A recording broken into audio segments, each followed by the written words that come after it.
Moana 2 has officially released in theaters, returning to the village of Montanui with some of our favorite characters. Let's talk about the sequel right now.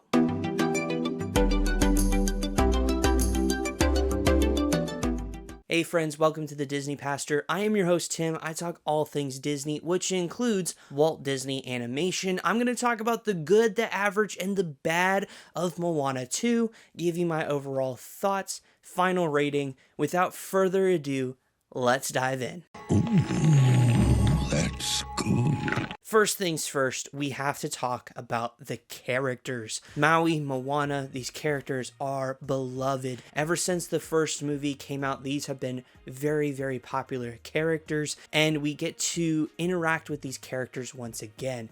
And they added some new layers to each of their characters. Moana has definitely grown, matured a little bit, but still is a little unsure of herself as she kind of goes through this character journey of hers. Maui is still fun as ever, and it's also really cool too because we get to see Louis Carvalho and Dwayne "The Rock" Johnson reprise their respective roles, and they once again do a fantastic job.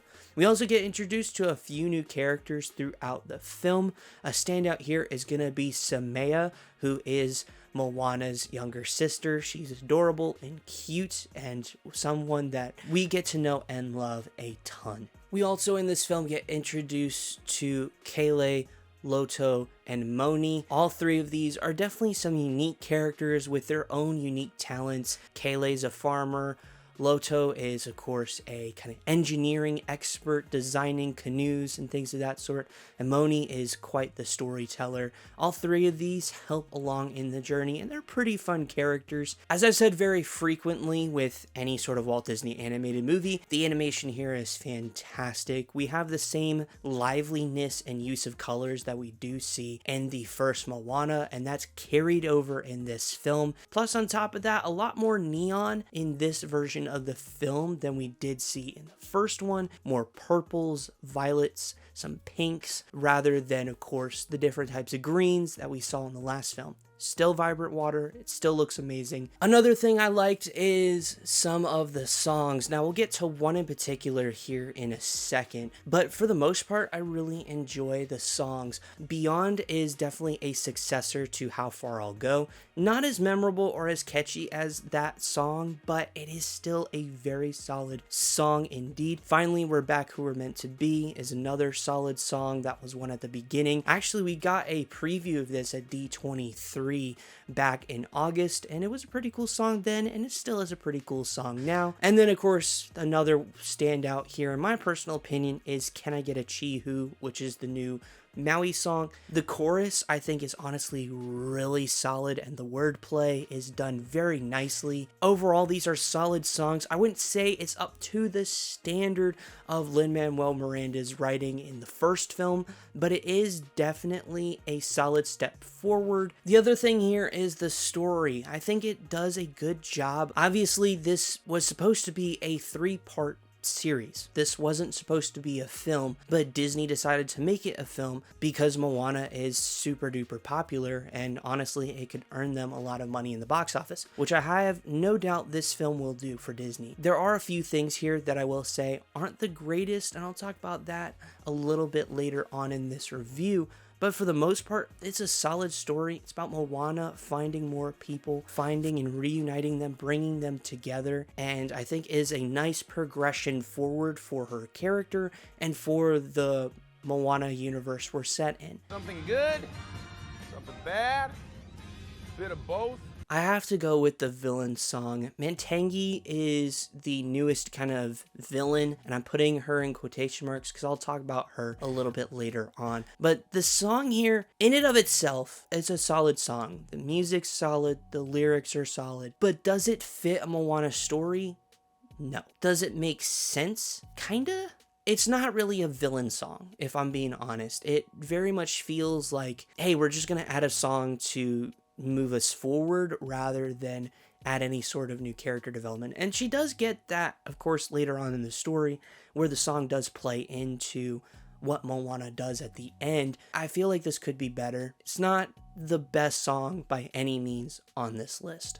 In fact, it's probably the worst song in the film. The other thing here is it is very kind of evident in my mind to see the three distinct parts of this story. It's very clear to see Act 1, Act 2, and Act 3. And that's not a bad thing, but I will say it definitely feels a little weird when you have two sections that really slow down. They did try to clean it up a little bit for this film, but again, obviously they are what was the three distinct episodes of this miniseries. It is noticeable from my end. If you didn't notice it, that's great. I think that helps the story overall if you don't notice it. And they definitely tried to clean it up, at least for me. I could tell that there are three distinct moments in the story. Lastly, the pacing in the first act is very, very quick. We jump from point to point to point to point to point very quickly in the first act. And granted, it sets up the rest of the story. I would have liked a little more time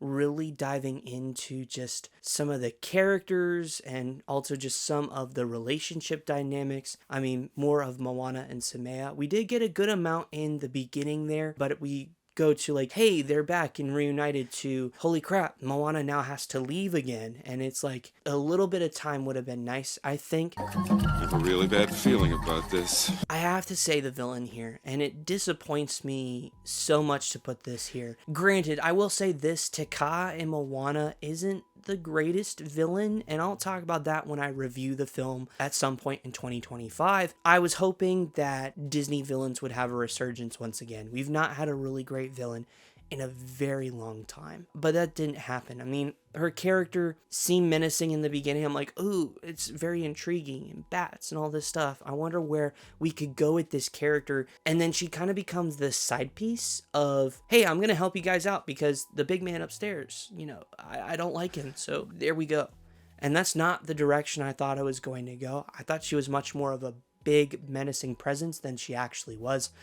It was disappointing in my personal opinion. Would like to see that done better.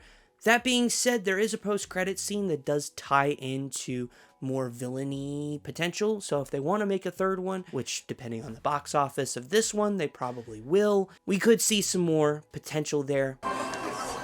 And so our journey comes to an end. Overall, like a lot of sequels, this doesn't fill up to the expectations of the first one. I mean, the first one's one of the best Walt Disney animated films ever, in my personal opinion. And so that's a high bar to live up to. That being said, it does have a lot of the charm of the original. It brings us back into this world with these characters. It feels believable. It feels like a next evolution in the story of Moana. The characters are great. Beyond and Can I Get a Chihu are really solid songs.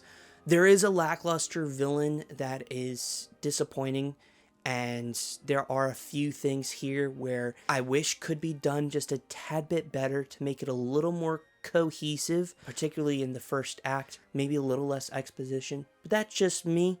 Overall, I still had a fun time. It's fun to jump back into this world with these characters that a lot of people have grown up with now, a lot of people have known and love.